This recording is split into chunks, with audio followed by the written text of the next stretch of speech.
Ngebit Aceh nyonang merdeka, cukup bebas hana batas hukum tan lena.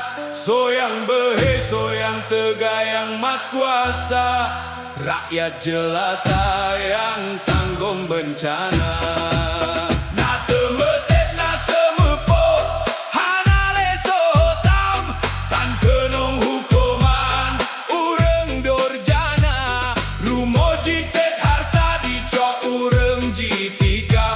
Pelanggaran HAM hana lejinitna.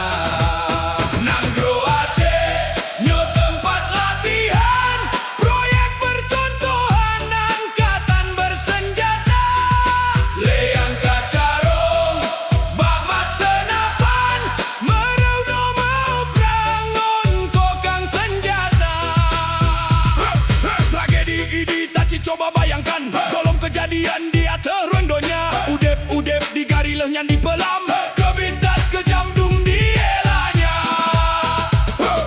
Tragedi Kanjai teka di alunire, sang subuh deban le dimain serang. Gara-gara ban motor beretoside, anyak biat gleh kale melayang. Kebit Aceh nyonang merdeka, cukup bebas hana batas hukum tan lena. Soyang behe, soyang tegayang mat kuasa, rakyat jelata yang tanggung bencana.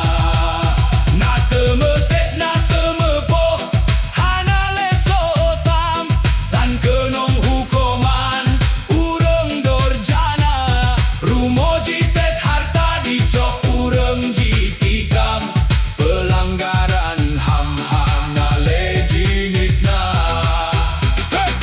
Tragedi duka di simpang KKA, metamah luka ancur di dalam dada. Abeh punuh rumah sakit kadungon korban, han sepang bulan ngontong kerendah.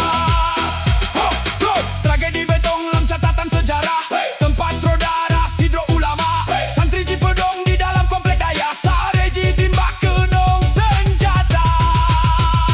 Hukum di Aceh lebih rimba, yang mat kuasa lage serigala.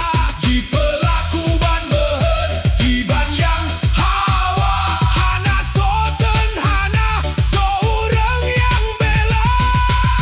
Na temetek na semepoh, hana leso otam, kan kenong hukuman, ureng dorjana.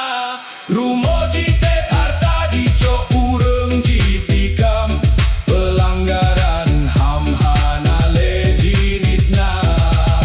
Kebit Aceh nyonang merdeka, lima cukup bebas hana batas hukum tan lena.